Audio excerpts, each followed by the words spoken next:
In 1519, a Spaniard by the name of Hernan Cortes landed on the modern-day Mexican coast. He was sent by the governor of Cuba to lead an expedition to the mainland of Southern America.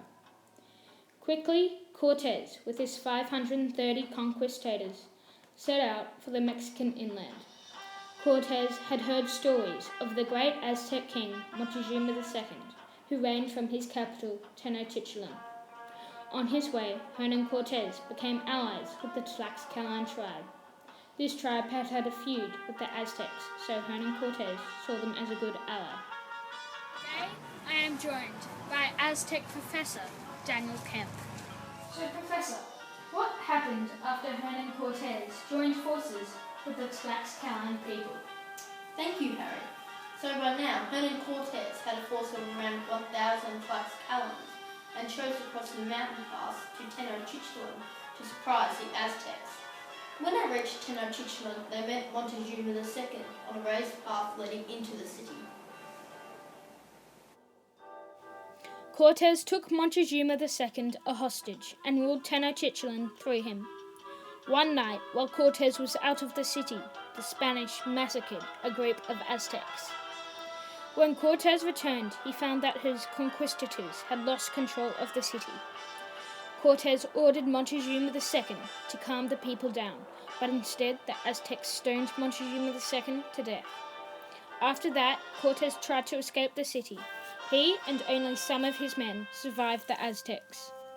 The night Cortes tried to escape was called by the Spaniards La Noche Triste, the Night of Sorrow, due to about 2/3 of the Spanish being killed in defeat.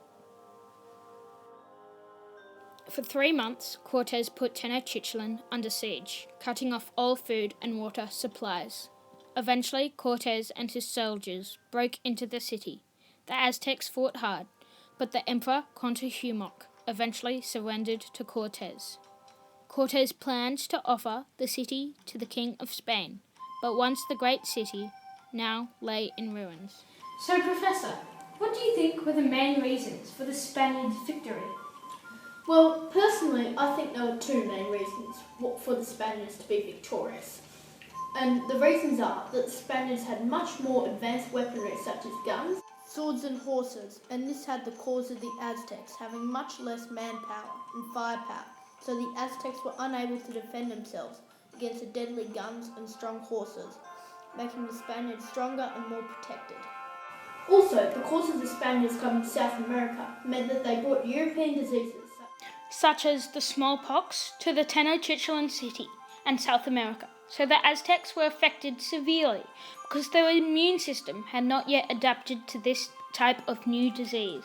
This cut off a great deal of the Aztecs' population, so they had much less warriors to attack the Spaniards and less people to defend themselves with. Well, Daniel, we thank you for coming here today, and we hope to see you again soon. Yes, thank you, Harry.